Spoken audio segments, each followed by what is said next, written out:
Dubai is not supposed to burn. It is the city that markets itself as untouchable, the safest skyline in the Middle East, glass towers, 7-star hotels, one of the busiest international airports on Earth, a place designed to feel insulated from chaos. And yet, in the past 48 hours, missile alerts echoed across the United Arab Emirates. Air defenses lit up the night sky over Dubai and Abu Dhabi. Airports reported damage. Residential areas reported debris and impact zones. Tourists were told to shelter indoors. This was not isolated. It was the aftershock of something bigger. It followed a massive joint strike campaign by the United States and Israel on February 28, 2026. An operation that multiple reports claim killed Iran's supreme leader, Ali Khamenei. What followed was retaliation across the region. Over the past 72 hours, strikes, counterstrikes, drone launches, interceptions, and civilian casualties have reshaped the Middle East in real time. This is every major attack since February 28, 2026, ranked by damage. Here is how this ranking works. I am scoring damage by 3 things: confirmed casualties, critical infrastructure disruption, and strategic shock. Not vibes, not headlines. Impact. Because in modern war, the scariest strike is not always the one that looks the biggest on video. Sometimes the scariest strike is the one that forces governments to close airspace, forces companies to reroute everything, forces ordinary people to accept that their safe city has a countdown timer on it. That is what strategic shock means. It is the moment everyone realizes the rules are changing faster than they can adapt. And that is why the bottom of this ranking starts with what looks small. Because small strikes are how escalation tests the door handle. If nobody opens the door, the pressure builds. If somebody does, the next move is never smaller. It is sharper, faster, more reckless. We start with the strikes that looked limited, right up until they were not. At the bottom of the list are the first pressure strikes, the kind that look controlled on paper. In the first hours after February 28th, the region didn't explode all at once.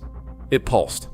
Iranian-aligned militias and aligned networks began pushing attacks at U.S. positions, drones, rockets, and harassment strikes.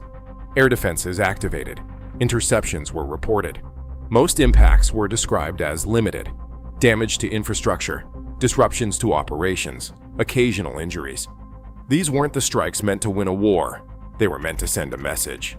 We can reach you, and we can keep reaching you. At first, it still felt contained, still managed, but there's a problem with controlled escalation. It only works while airspace stays clean, and airspace never stays clean for long. Next comes the moment the skies saturate and the margin for error collapses.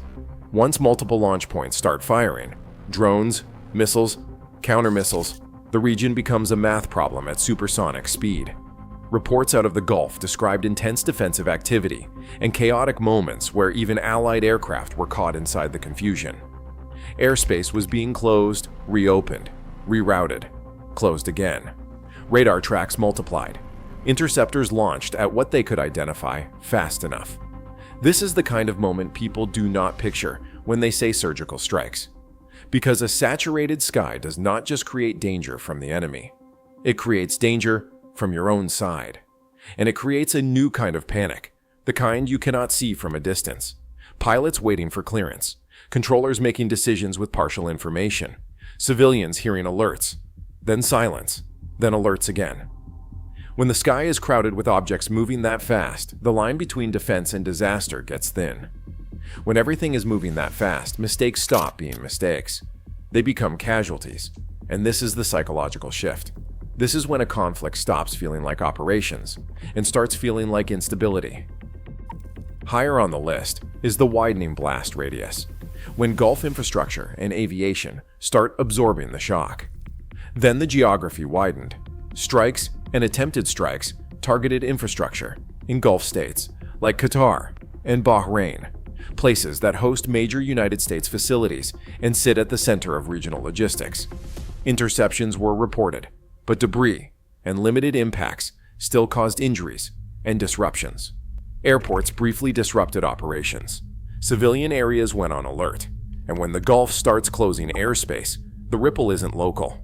Insurance markets react. Shipping lanes monitor threats. Airlines reroute. Supply chains slow. Investors start recalculating the risk model for an entire region. These governments have spent years balancing ties with Washington while trying not to become direct targets for Tehran. Now, they weren't just adjacent to the conflict, they were inside the blast radius. Near the top is the UAE shock, the moment Dubai and Abu Dhabi stop feeling insulated.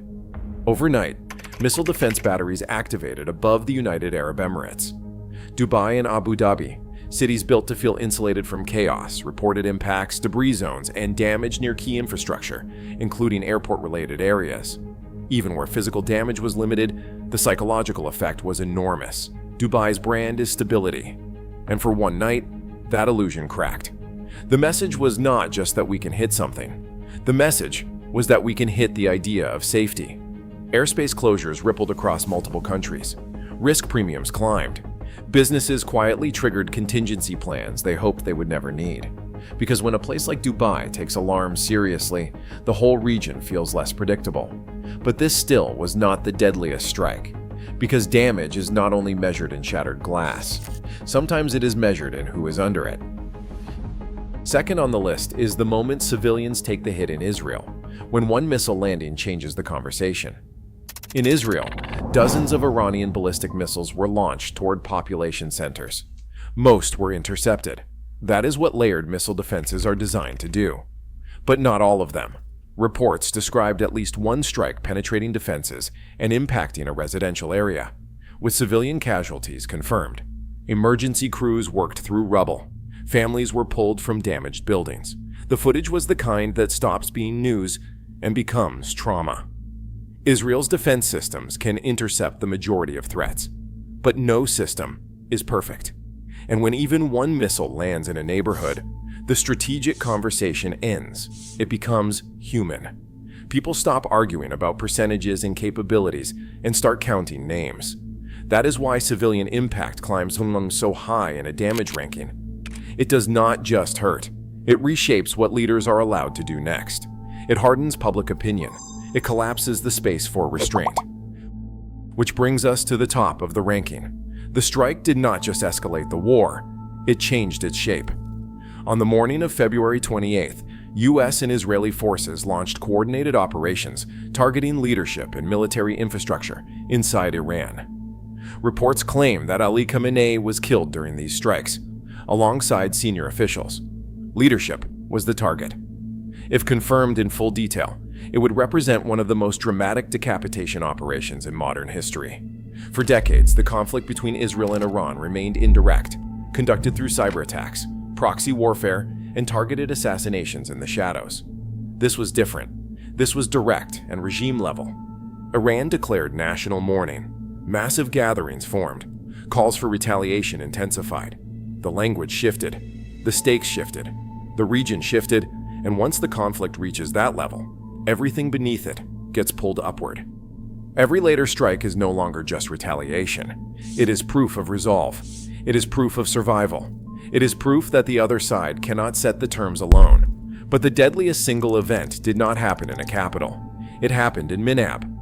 In the southern province of Hormozgan, reports state that a missile strike hit a girls' elementary school in Minab. Casualty figures vary by outlet, but more than 100 children are reported dead, with many more injured.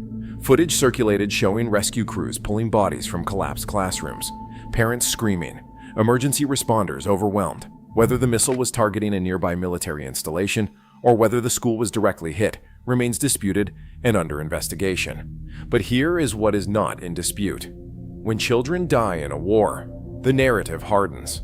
There is no more talk of measured response. There is no more talk of strategic messaging. There is only outrage and escalation. As of March 2nd, strikes and counterstrikes are continuing. Hezbollah has launched rockets from Lebanon. US forces remain on alert across the region.